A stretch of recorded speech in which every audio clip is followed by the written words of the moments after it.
Assalamualaikum dan salam sejahtera. Selamat berhujung minggu kita ucapkan kepada anda semua yang ternanti-nanti episod kali ini dalam Hello Doktor. Alhamdulillah kita kembali bersua dalam Hello Doktor bersama dengan saya Anim Izzati. Apa khabar agaknya anda yang berada di rumah masih lagi menjalani fasa PKP bagi sesetengah negeri yang terlibat dengan PKP ini, dan mereka juga pastinya takut ataupun ada perasaan paranoid nak keluar rumah kan. Sejujurnya saya nak keluar rumah tadi fikir banyak kali, tapi apapun yang berlaku adalah kita haruslah meneruskan tanggungjawab kita, apa yang kita perlu lakukan.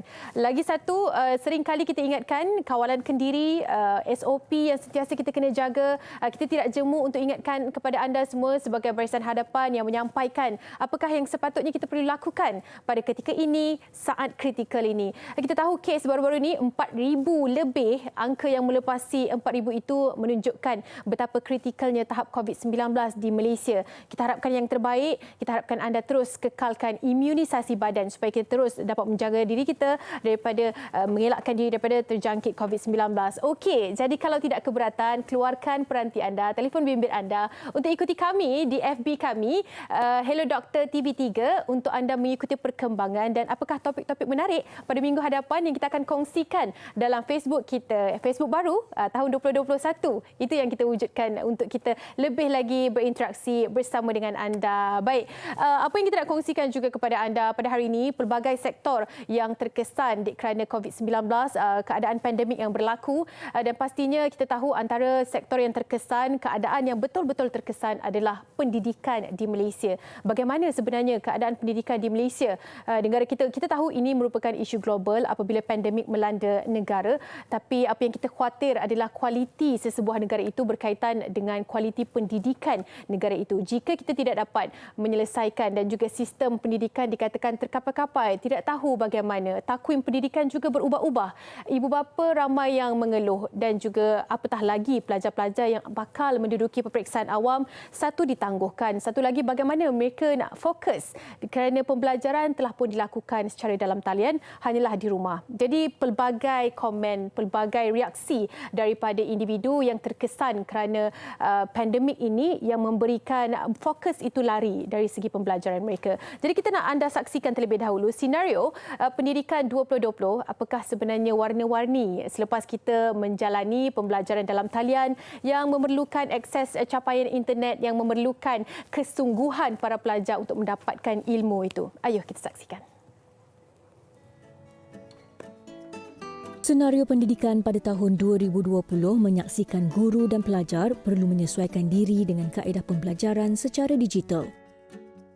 Demi menarik minat anak murid mengikuti kelas melalui sidang video, seorang guru dari Sarawak, Nancy Maria, mengenakan pakaian tradisional masyarakat Iban iaitu ngepan Iban ketika mengajar kelas tingkatan 6. Pelbagai telatah pelajar juga dapat dilihat ketika belajar dari rumah.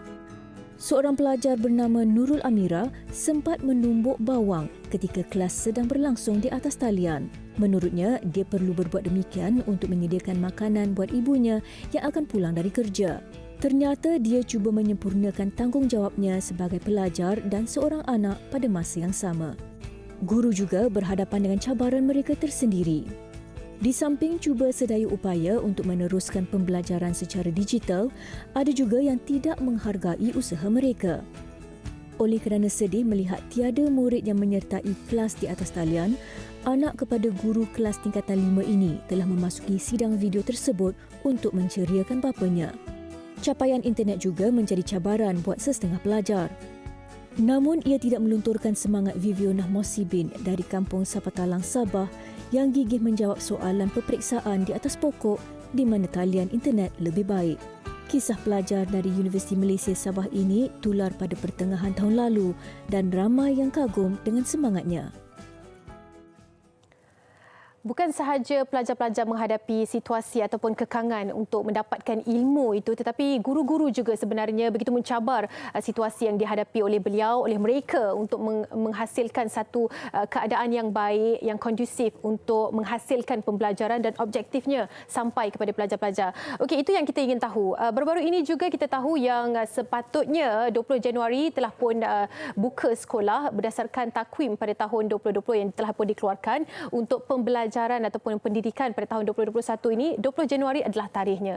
Tapi baru-baru ini kita tahu mungkin ada juga yang dikeluarkan kenyataan berkaitan dengan hanya pelajar yang menduduki peperiksaan awam sahaja yang perlu ke sekolah mendapatkan ilmu secara bersemuka fizikal. Tetapi selepas itu dikatakan ditangguh semula kerana keadaan semasa. Kita faham keadaan yang berlaku ini mementingkan kesihatan dan juga nyawa kita sendiri, tetapi pendidikan juga penting. Bagaimana masa depan dan juga kualiti negara kita. Jadi kita ingin tahu keadaan ataupun situasi semasa dan pandangan buah fikiran. Apakah profesor ini melihat bagaimana keadaan jika perkara ini berlarutan? Terus sahaja kita membuat panggilan video bersama dengan Profesor Datuk Dr. Muhammad Sabran, Naib Chancellor Universiti Pendidikan Sultan Idris, UPSI. Hello, Assalamualaikum Prof. Waalaikumsalam. Terima kasih, Hanim. Ya, Prof. Terima kasih juga sudi bersama dengan kami dalam Hello Doktor.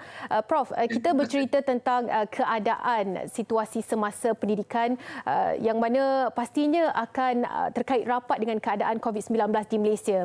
Cuma yang khawatirnya di sini mereka ataupun ibu bapa pelajar mungkin tidak jelas dengan sistem, dengan arahan yang dikeluarkan dalam keadaan ini. Bagaimana pandangan Prof sendiri melihat kepada pengurusan sistem pendidikan di kala pandemik ini? Silakan Prof. Okey, terima kasih, Hanim. Okey, yang pertama, saya mahu masyarakat keseluruhannya dalam negara memahami situasi bahawa pandemik COVID-19 ini merupakan satu senario ataupun satu keadaan yang tidak ada siapa pun dalam dunia ini menjangkakan. Itu yang pertama. Bila keadaan-keadaan yang tidak dijangkakan berlaku dalam sebuah masyarakat ataupun negara, maka pihak kerajaan di negara tersebut sama seperti kerajaan negara kita perlu mengambil langkah-langkah yang tertentu untuk memastikan yang pertama gejala tersebut dapat kita kawal dan sebagainya. Yang kedua, kita juga kena faham dalam apa-apa sekalipun keutamaan perlu kita berikan kepada keselamatan dan nyawa masyarakat kita.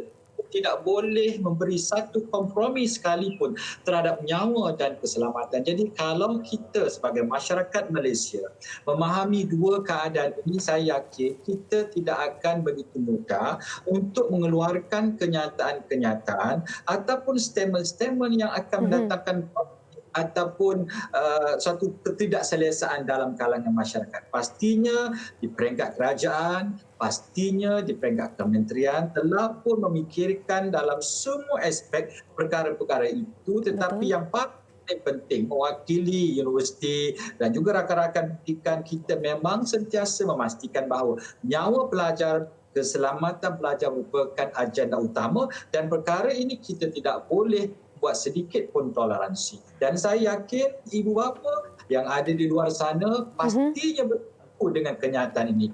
Pendidikan kita boleh ubah suai. Jadual peperiksaan kita boleh ubah suai. Tetapi nyawa dan keselamatan tidak boleh dipermainkan. Bagaimana penerimaan yang sepatutnya ditunjukkan oleh ibu bapa dalam keadaan situasi semasa ini?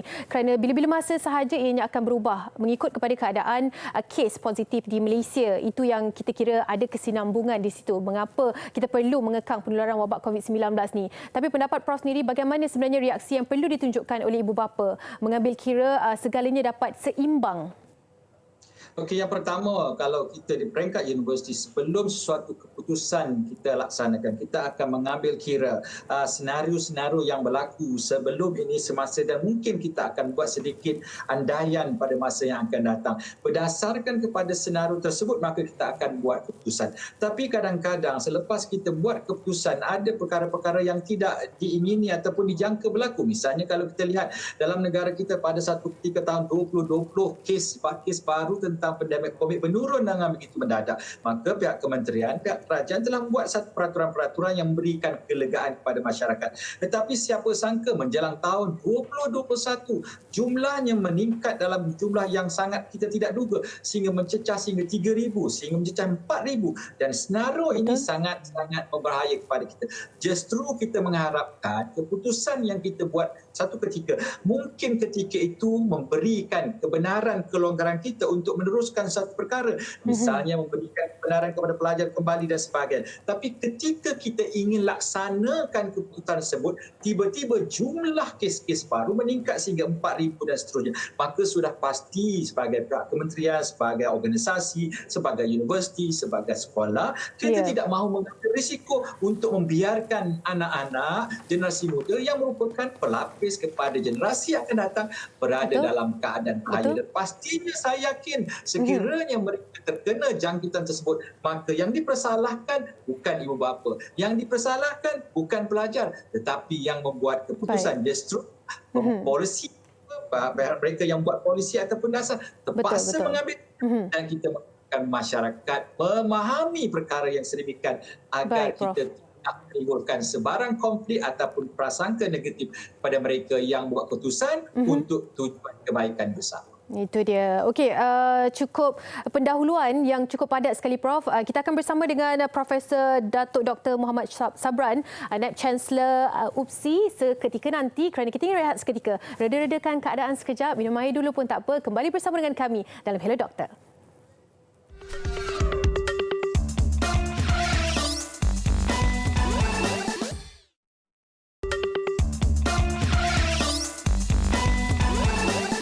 Kembali kita dalam Hello Doktor. Terima kasih kerana anda masih lagi bersama dengan kami dalam Hello Doktor. Topik kita pada hari ini adalah dilema pendidikan 2021. Cabaran pada tahun lalu adakah dibawa pada tahun ini ataupun lebih merisaukan?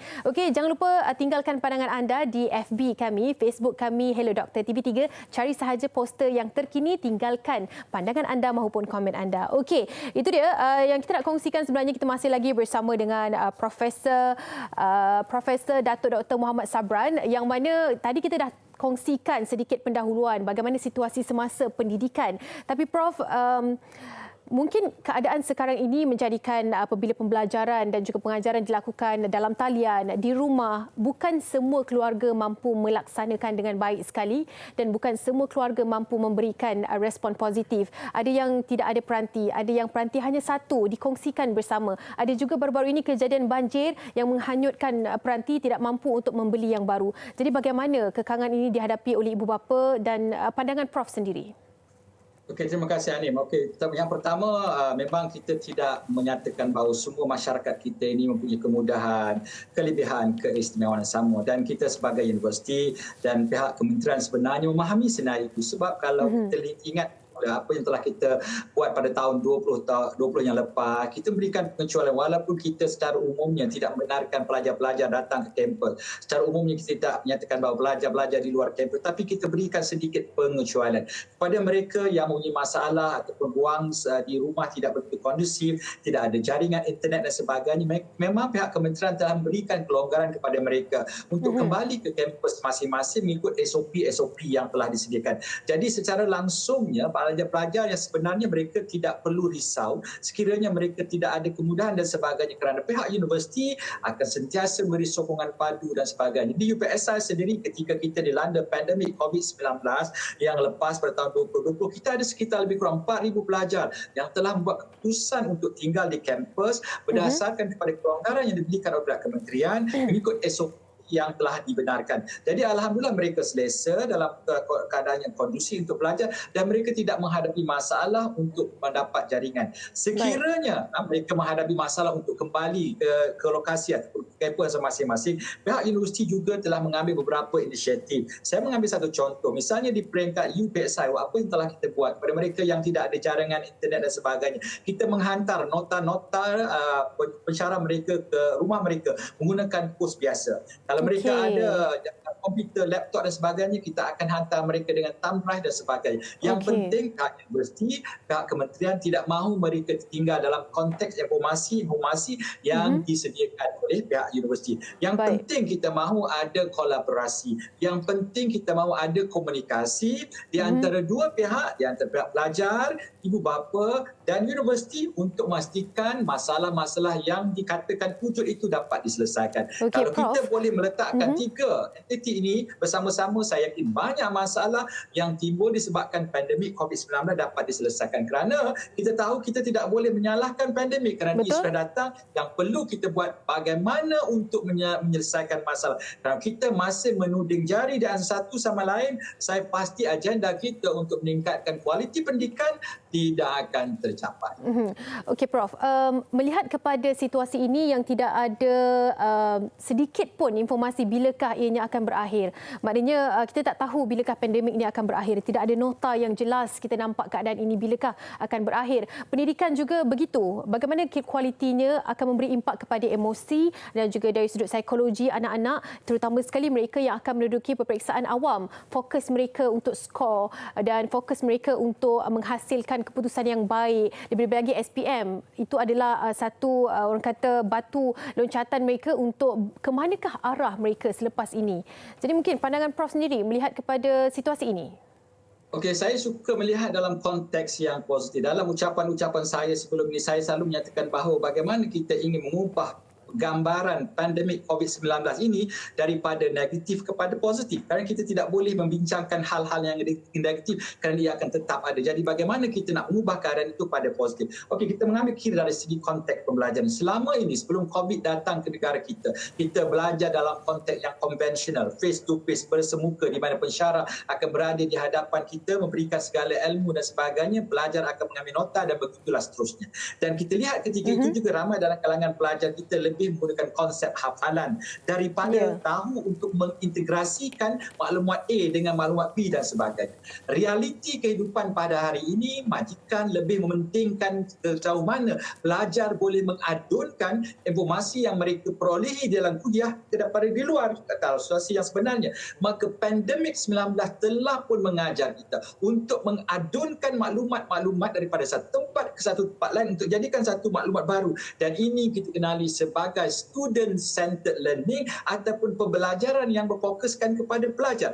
Pelajar pada hari ini bila ada pandemik COVID, mereka lebih proaktif. Mereka menggunakan kreativiti masing-masing untuk mendapatkan maklumat tanpa bergantung 100% kepada pensyarah dibandingkan dengan cara konvensional. Jadi secara tidak langsung kalau pelajar boleh mengubah persepsi ataupun paradigma mereka ke arah ini, saya yakin mereka akan teruja untuk terus belajar kerana pada hari ini saingan untuk mereka mendapatkan pekerjaan sangat-sangat tinggi. Dan saya yakin kalau kita tanya seluruh majikan pada hari ini, di antara dua pelajar yang mereka pilih, yang pertama hanya hebat dalam konteks akademik semata-mata yang menterjemahkan dalam konteks hafalan, tapi seorang pelajar yang tahu untuk mengintegrasikan pandangan, idea dan sebagainya sehingga boleh muncul satu idea baru, pastinya majikan itu akan menjawab saya ambil orang yang kedua.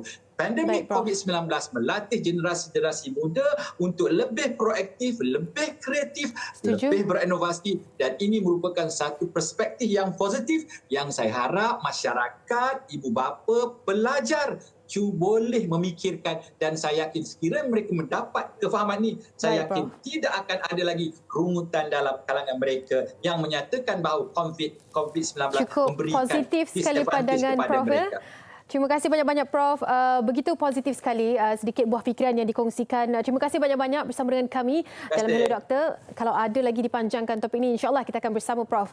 Itu dia Profesor Datuk Dr. Muhammad Sabran, Naib Chancellor Universiti Pendidikan Sultan Idris UPSI. Begitu positif sekali apabila yang disampaikan oleh Profesor bagaimana kita ingin meletakkan keadaan ini menjadi seorang yang lebih proaktif, lebih kreatif dalam menghasilkan sesuatu yang lebih baik lagi. Itu yang paling penting. Kita harapkan ini juga dapat dilihat oleh pelajar-pelajar di luar sana kerana keadaan semasa ini kita tidak tahu bagaimana beri impak kepada pembelajaran dan juga pendidikan. Ini kita nak sedikit kongsikan kepada anda semua kompilasi bagaimana reaksi orang awam berikutan dengan pembukaan sekolah pada 2021 yang mana kita tahu keadaan ini menjadikan pembelajaran dan juga pengajaran dalam talian yang dilakukan dari rumah. Ayo kita saksikan.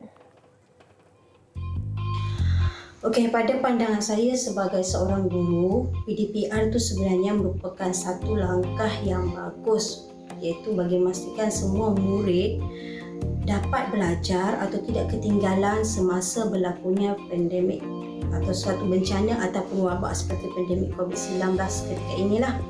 Bagaimanapun kepuasan mengajar itu tidak sama seperti kita mengajar ketika bersemuka, terutamanya adalah dari segi penglibatan murid dalam PDPR itu sendiri. Pada pendapat saya, kaedah PDPR amat kurang efektif dan kurang keberkesanannya dalam pembelajaran anak-anak kan, berbanding dengan konsep ataupun kaedah bersemuka di sekolah dengan guru-guru. Secara jujurnya, saya sebagai ibu bapa, ia adalah sesuatu kaedah yang baru dalam memastikan anak-anak saya dapat menjalani pembelajaran secara online di rumah dengan lancar dan memastikan tahap penguasaan pembelajaran anak saya di rumah sama seperti di sekolah. Sebagai seorang guru, saya berpendapat bahawa PDPR ini merupakan satu alternatif pembelajaran norma baharu, di mana pengajaran dan pembelajaran dilaksanakan sama ada di rumah atau di pusat komuniti ataupun di mana-mana lokasi yang bersesuaian. Mengikut Pelan Pembangunan Pendidikan Malaysia tahun 2013 hingga 2025, dia menggariskan di mana setiap murid berhak untuk mendapat peluang pendidikan meskipun mereka tidak berada di sekolah.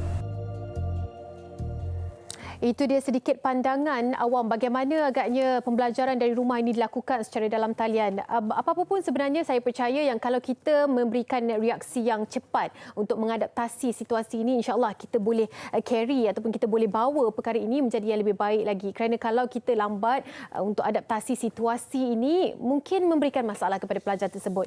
Okey, sedikit saya nak kongsikan juga. Itu pandangan saya. Ada juga pandangan daripada rakan kami di social media, Sharifah Radha, saya harap saya sebut nama anda dengan betul.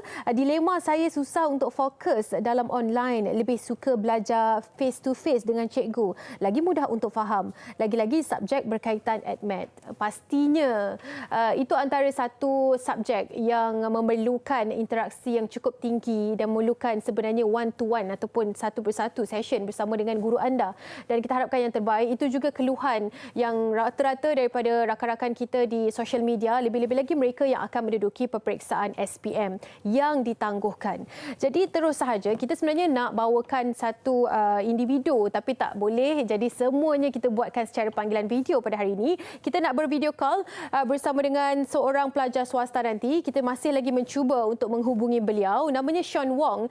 Beliau ini merupakan salah seorang pelajar yang akan menduduki peperiksaan awam iaitu SPM, dan pelajar sekolah swasta ini katanya ada cabaran tersendiri yang dihadapi. Ayo terus saja bersama dengan Sean Wong. Apa khabar Sean? Hai, selamat sejahtera Puan Anim. Khabar baik? Okey Sean, terima kasih Sean bersama dengan kami. Sean, mungkin boleh kongsikan sedikitlah, pastinya mencabarkan Sean tahun ini. Ya, memang cabar.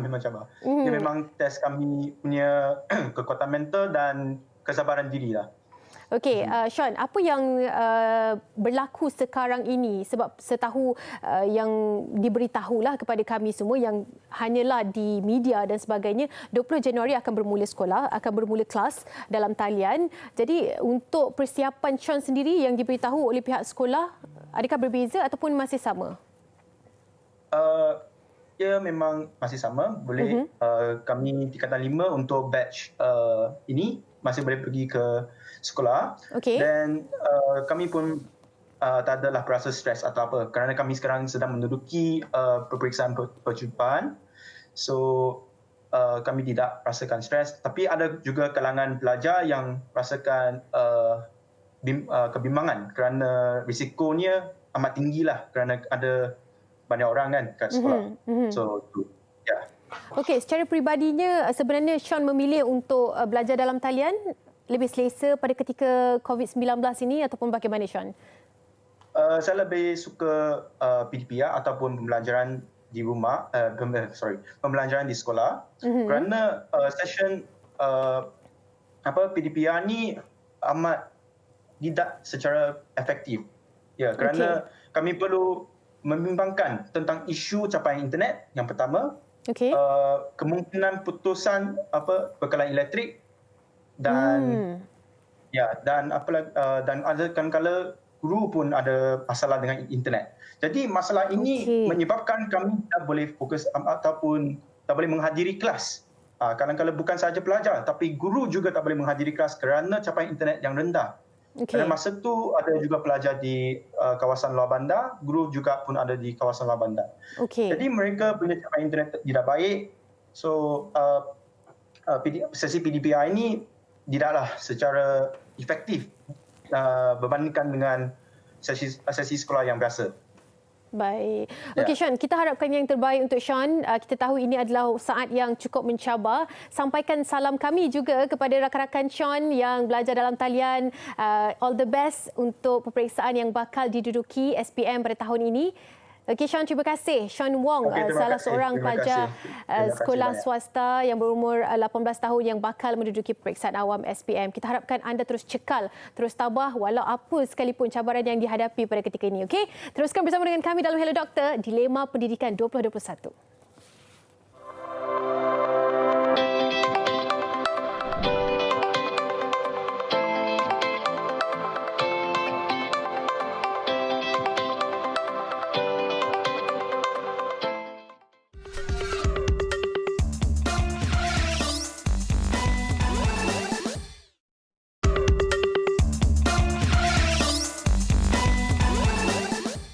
Baik, masih lagi bersama dengan kami dalam Hello Doktor. Kepada anda yang belum lagi mengikuti kami di Facebook, silalah ikuti kami di Hello Doktor TV3. Ramai sebenarnya yang dah berikan komen. Terima kasih banyak-banyak. Nanti kita akan kongsikan satu persatu. Okey, Dilema Pendidikan 2021.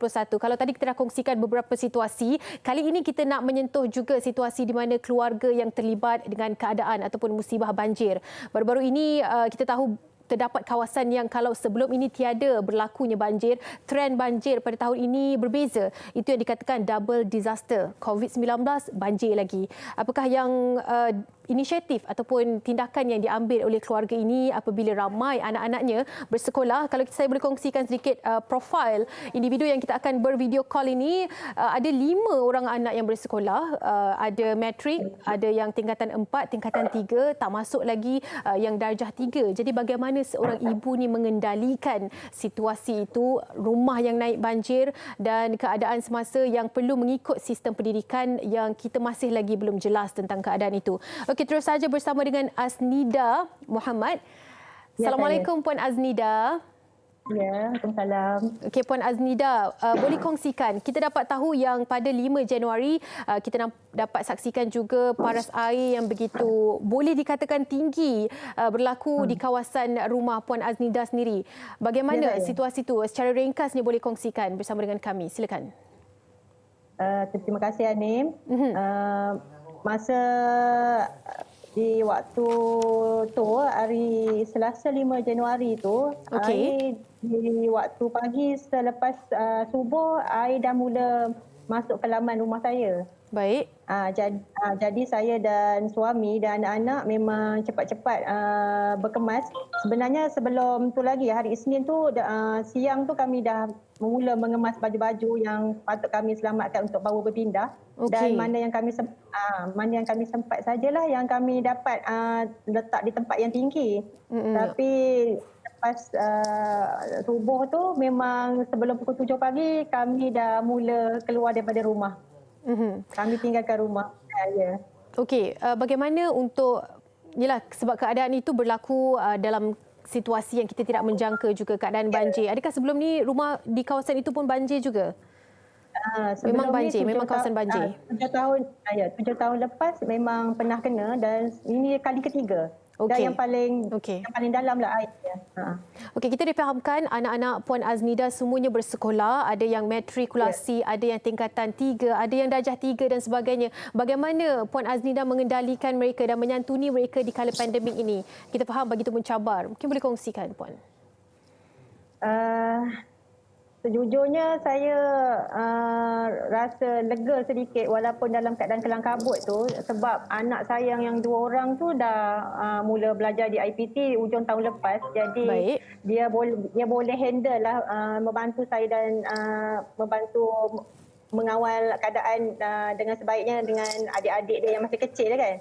Jadi dengan keadaan macam tu sedikit sebanyak dapat membantu saya walaupun dalam keadaan yang agak, yalah, kita pun tak sangka air tu naik setinggi tu. Okey. Suatu banjir. Ya. Ada kerosakan dari segi alatan-alatan untuk pendidikan anak-anak ataupun bagaimana? Kerugian dari segi tu ada yang berlaku? kami dah siap sedia apa yang penting untuk anak-anak belajar seperti laptop dan alat-alat pembelajaran yang lain memang kami cepat-cepat bawa ke tempat yang selamat lah. Kami berpindah, kami bawa sekali. Memang tak tinggal. Baik. Ya. Secara ringkasnya Puan Aznida, harapan seorang ibu untuk pembelajaran kita, untuk pendidikan pada tahun ini, apa yang diharapkan oleh Puan Aznida? Silakan. Saya amat berharap agar Kementerian Pendidikan dapat membantu supaya anak-anak kita di rumah ni yang belajar secara talian dapat diteruskan dengan lebih lancar. Sebab kadang-kadang talian pun kadang ada masa kita tak dapat kan. Ada masa kita dapat. Jadi kita harap kementerian dapat teruskan membantu dengan lebih lagi supaya anak-anak ni tidak ketinggalan dalam pembelajaran mereka. Okey. Kita harapkan yang terbaik Puan Aznida. Jaga diri baik-baik.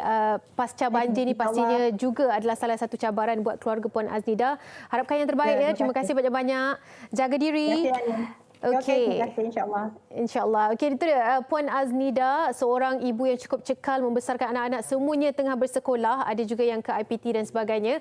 Tapi itulah yang berlaku, itulah keadaan realitinya yang berlaku. Sedikit keluhan dan harapan seorang ibu. Okey, kita nak kongsikan juga Tasha Asri, rakan kita di Maya. Topik ini sangat dekat dengan diri saya. Saya calon SPM 2021 tapi pembelajaran saya kian terganggu kerana capaian internet sangatlah lemah. Tambah lagi para guru lebih fokus kepada calon SPM 2020, jadi pemahaman saya terhadap sukatan pelajaran yang baru KSSM sangatlah terganggu.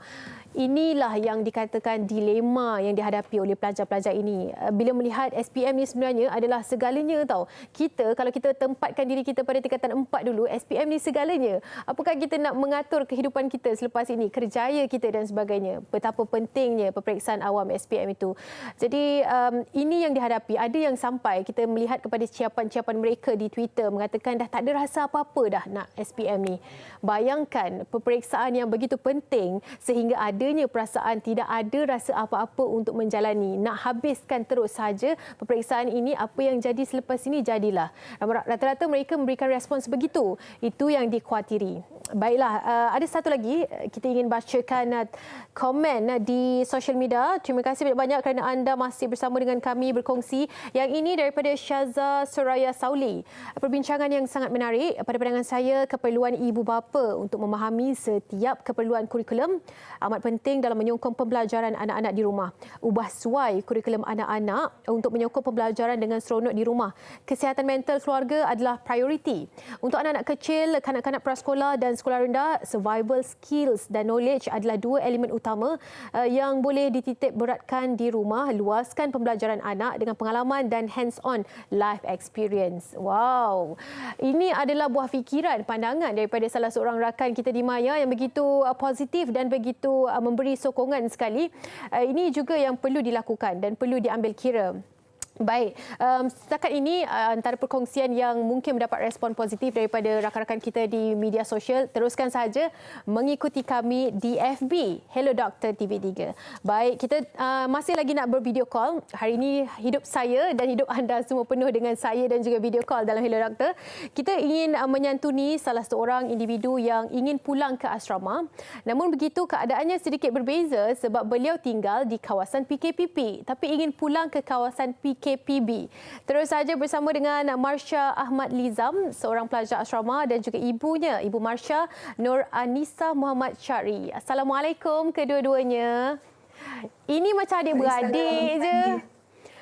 Macam adik dengan kakak, bukan mak dengan anak. Okey, Assalamualaikum Puan Nur Anissa. Marsha pemalu Marsha ya? Okey, Puan Nur Anissa, mungkin boleh kongsikan Marsha anaknya ingin pulang ke asrama tapi baru-baru ini cuba dikatakan pembelajaran hanya akan dilakukan dalam talian ataupun bagaimana sebenarnya keadaan situasi semasa Marsha? Silakan. Okey, untuk online class ni mula-mula dapat tahu online class ni memang excited tapi bila fikir pasal online class ni mesti macam ingat Google Meet atau Zoom saja, tapi banyak lagi kaedah lain yang cikgu-cikgu boleh buat. Contohnya macam cikgu saya, dia bukan macam guru, kita cikgu bagi satu topik tu, kita orang bincang dalam grup tu. Contohnya Telegram atau WhatsApp, kita orang bincang sama-sama.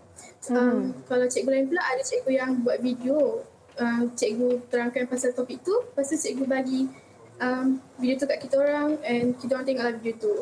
Okey, Marsha, sesuai dengan keadaan itu, boleh adaptasi dengan situasi itu, tak ada masalah lah. Semuanya positif. Atau bagaimana? Bagi saya, kalau untuk subjek matematik, iaitu subjek yang saya lemah, agak susah saya nak faham kalau cikgu tak ajar daripada depan. So, bila nak untuk contoh topik yang susah, saya cari video lain lah kan untuk tengok, untuk lagi faham. Tapi bagi saya, video apa pun yang saya tengok, kalau cikgu sendiri ajar juga, baru saya faham. Okey, Puan Nurhanisa, sebab ialah baru-baru ini kita tahu yang bakal pulang ke asrama, tapi selepas itu pembelajaran dilakukan dalam talian. Apa sebenarnya komen ibunya melihat kepada reaksi pertama daripada Puan Nurhanisa sendiri bila sistem ini diubah? Silakan. Pada mulanya saya agak tak percaya dan risau sebab saya pun macam anak saya juga. Saya lebih percaya kalau pembelajaran tu one to one, face to face dengan cikgu kan. Tapi alhamdulillah untuk CST yang baru berakhir ni 2020, anak saya sepatutnya menjalani PMR tapi dibatalkan.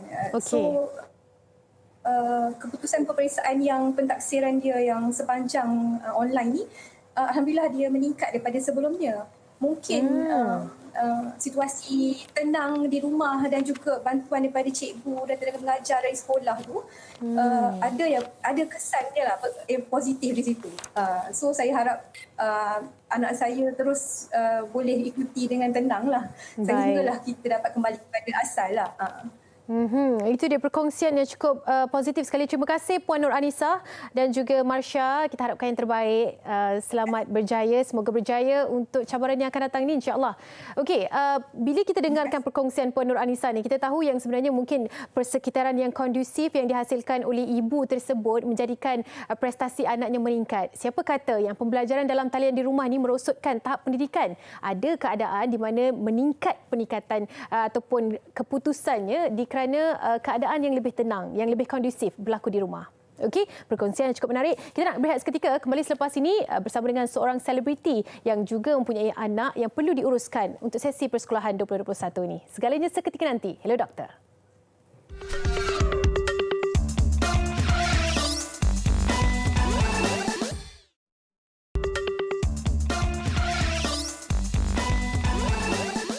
Terima kasih kepada anda yang masih lagi bersama dengan kami dalam Hello Doktor. Episod kali ini Dilema Pendidikan 2021 yang mungkin kalau anda baru saja menyaksikan kami, inilah yang dibincangkan. Kita perhalusi sedikit demi sedikit, satu keadaan demi satu keadaan untuk melihat apakah sebenarnya yang dialami oleh beberapa individu, beberapa situasi yang berbeza. Kita katakan tentang mereka yang terkesan, kita juga katakan tentang mereka yang terkesan kerana banjir dan sebagainya. Kalau di awal tadi, kalau anda sempat saksikan, apa yang penting sekarang ini adalah objektif dan juga bagaimana ilmu dan juga pengetahuan itu yang akan menjamin masa depan mereka, menjamin masa depan negara, menghasilkan ataupun melahirkan anak-anak yang berintelektual. Itu yang dirisaukan, itu yang dipentingkan. Okey, kita juga ingin menyantuni, ingin mengetahui bagaimana keadaan seorang selebriti ini, Zarina Zainuddin, yang mana menguruskan seorang anak dan dalam masa yang sama kita juga tahu menguruskan si kembar itu di rumah yang sekarang ni semua pembelajaran berlaku ataupun berlangsung di rumah. Okey, kita terus saja bersama dengan Zarina Zainuddin. Apa khabar? Alhamdulillah, sihat. Assalamualaikum warahmatullahi wabarakatuh. Waalaikumsalam. Okey, jadi kita juga dah kongsikan Zarina perlu menguruskan seorang anak sebab kita tahu dalam masa yang sama si kembar tu juga Azal dan Azil di rumah. Segalanya sekarang ni pembelajaran. Bukan seorang. Yang bersekolah 2 orang. Tingkatan 5 SPM tahun ni dan juga yang ini tingkatan 3 lah tahun ni. Okey, maknanya ada anak yang akan menduduki peperiksaan awam juga? Ya. Okey, bagaimana situasinya? Mungkin boleh kongsikan. Okey, sekarang ni Muhammad Naim Azrai, anak saya tingkatan 5 tu, dia akan menduduki peperiksaan SPM tahun ni. Okey. Dan sebenarnya saya dalam keadaan yang berdebar-debar lah sebab anak nak periksa kan. Anak saya sekarang ni pun dia asyik duduk dalam bilik aja, fokus dia punya pelajaran. Baik. Dan dia ada online tuition. Jadi memang banyak masa dihabiskan dalam bilik je lah. Dia online tuition. Belajar online sajalah, memang tak ada keluar mana-mana. Dan kalau saya nak ajak makan pun, kadang-kadang saya kena naik atas bilik ya, panggil dia makan turun bawah. Okey, kekangan yang dihadapi oleh Zarina sendiri, keadaannya di rumah kan mungkin mencabar bagi setengah individu. Bagaimana pandangan daripada Zarina sendiri, kekangan yang dihadapi untuk mengimbangkan anak-anak yang melalui proses pembelajaran dari rumah dan juga memang sememangnya yang ada situasi di rumah itu, bagaimana? Okey, kalau di rumah saja, bagi saya lah, macam sekarang dah PKP kan. Okay. Macam dulu hari tu kita boleh juga cikgu datang buat tuition kat rumah. Sebab bila online tuition ni agak sukar untuk anak-anak ni lebih fokus memahami. Sebab saya lagi suka one by one punya teaching. Okey. Tapi kita tak ada kesempatan nak one by one teaching sekarang ni. Jadi terpaksa online lah. Semoga anak saya boleh fokus dengan guru masing-masing lah, insyaAllah. Baik, insyaAllah. Kita doakan juga yang terbaik. Yang ini Adam okay. Dia tingkatan 2. Hai Adam. 3. Hai cakap hai. Assalamualaikum.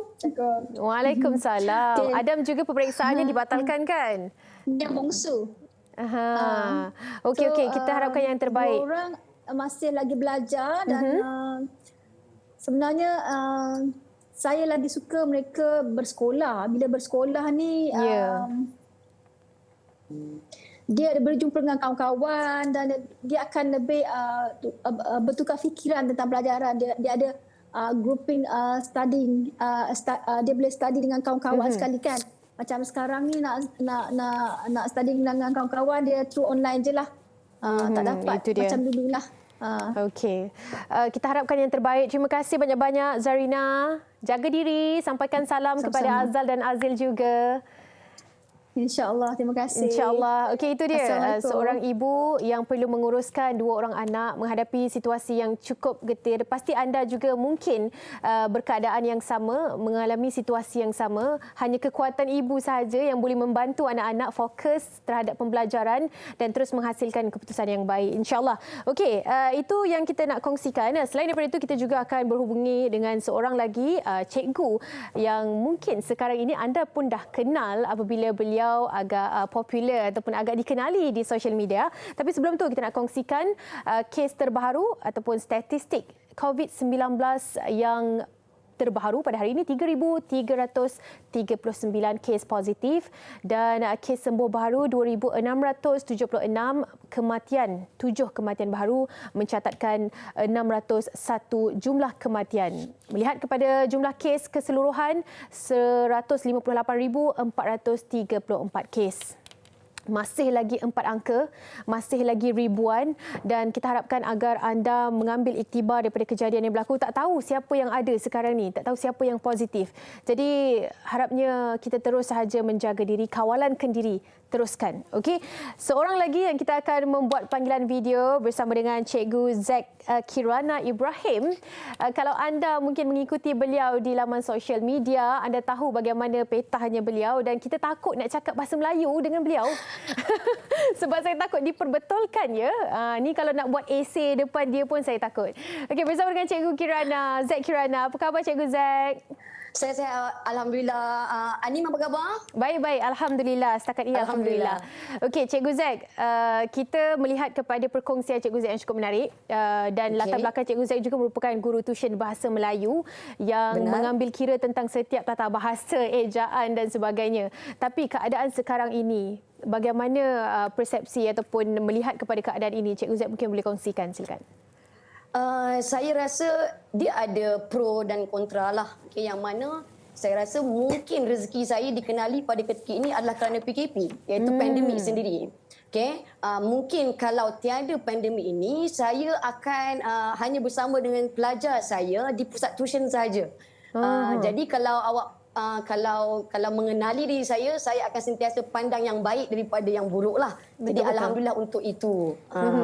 Habis sekarang pelajar-pelajar cikgu semua dalam talian, mengajar secara dalam talian. Benar, secara dalam talian. Dan majikan saya pun dah pun alihkan daripada yang tuition center itu, pusat tuition, pergi ke secara dalam talian. Jadi satu lagi kelebihannya adalah jumlah pelajar menjadi lebih ramai. Kerana sudah pun pergi satu Malaysia. Alhamdulillah. Alhamdulillah. Okey, Cikgu Zack, sebab kita melihat Cikgu Zack punya perkongsian ni, dia bukan sahaja murid-murid yang akan tertarik. Kita sendiri pun bila melihat, kita sendiri ulang banyak kali melihat kepada perkongsiannya. Adakah karakter itu dibawa juga semasa pembelajaran yang betul bersama dengan anak murid?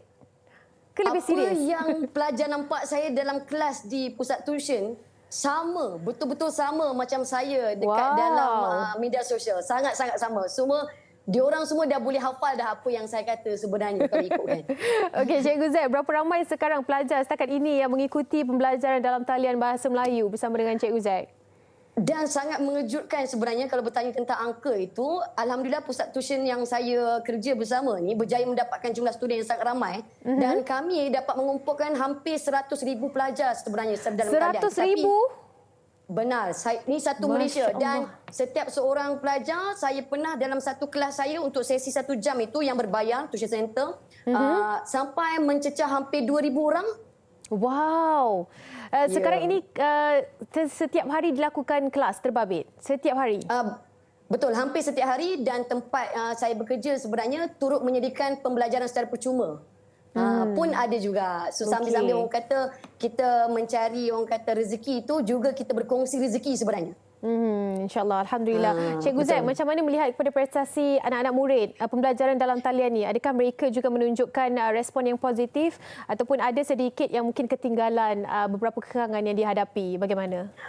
Okey, soalan yang sangat baik. Sebenarnya, apa yang kami terapkan dekat pusat tuition kami adalah kami membina hubungan yang baik antara pelajar dengan guru dulu.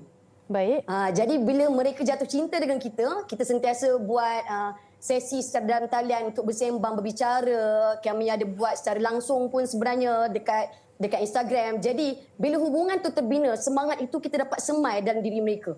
Jadi setiap kali kita orang buat kelas, kami buat kelas, alhamdulillah sambutan sangat-sangat memberangsangkan dan luar biasa. Alhamdulillah. Sebab tu orang kata sebenarnya masalah ini sama ada kita nak terus jatuh ataupun kita nak jadikan itu sebagai manusia yang lebih kreatif untuk mencari penyelesaian sebenarnya. Betul.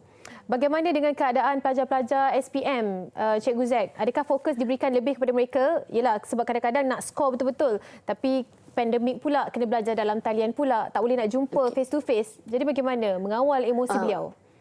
Kami juga menyediakan seminar secara dalam talian juga kepada calon-calon SPM 2020. Dan kami juga mendengar pendapat mereka. Mereka sebenarnya dalam tekanan yang sangat-sangat tinggi. Sangat-sangat tinggi, dan ada yang mungkin ada rezeki lebih, keluarga berkemampuan, boleh orang kata sign up untuk kelas-kelas secara dalam talian, berbayar lah, maksudnya tuition center kan. Okay, tetapi bagi mereka yang mungkin ada pelajar daripada pusat tuition kami dahulu yang mungkin tidak meneruskan, mungkin ada masalah kewangan dan sebagainya, itu pun ada. Jadi simpati itu ada, dan sebab itulah kami turut menyediakan secara percuma sahaja sebenarnya. Itu dia. Macam mana eja redha, Cikgu? R-E-D-A-Redha. Betul, itu dia. Terima kasih banyak-banyak Cikgu Zack Kirana Ibrahim. Sama-sama. Jaga diri, sampaikan salam saya kepada mereka semua pelajar-pelajar Cikgu Zack. Jaga diri juga. Alright, thank you. Okey, sama-sama. Welcome. Itu dia. Cikgu Zack Kirana yang aktif berkongsi tentang ilmu-ilmu yang cukup baik sekali dalam cara ataupun karakter beliau yang tersendiri. Cukup menarik. Boleh ikuti beliau di Instagram kalau mereka yang masih lagi belum ikuti. Okey, kita nak bacakan sedikit komen, nak raikan komen-komen anda, pendengar-pendengar ataupun penonton-penonton maya kita. Adila Mansur, saya student STPM 2020. Akui memang sangat mencabar. Banyak kekangan terutama dalam penghasilan kerja kursus untuk mendapatkan maklumat, membuat soal selidik dan temu bual agak sukar kerana pandemik COVID-19. Tapi kena tangani untuk hadapi STPM. InsyaAllah saya berharap rakan seperjuangan saya boleh hadapi exam dengan tenang. Amin, insya-Allah. Kita teruskan mendoa agar Adila Mansor dan yang lain-lain juga dapat menghasilkan satu keputusan yang baik. Ada seorang daripada teaser, ini PDPR memang satu peralihan paradigma katanya, tetapi banyak yang tak bersedia. Pelajar berkongsi alat untuk ikuti PDPR. Masalah beberapa jam dalam alam maya menimbulkan masalah kesihatan mata. Ibu bapa perlu bekerjasama pantau dan bimbing pendidikan anak-anak. Itu dia. Betul. Kalau kita nak fokus tentang keadaan itu, okey, menggunakan peranti, dah ada gadget, tapi berapa jam pula kita kena mengadap? Berapa jam pula sebenarnya yang kita boleh limitkan penglihatan mata kita untuk fokus kepada peranti tersebut. Jadi itu yang akan kita bincangkan pada minggu hadapan tentang kesihatan mata kita. Apakah yang kita perlu ambil kira, apakah yang kita perlu berjaga-jaga untuk memastikan kita terus saja sihat luar dan juga dalam. Okey, minggu hadapan kita jumpa Hello Doktor 5.30 petang hari Ahad, kita jumpa anda. Saya Anim Izzati. Assalamualaikum.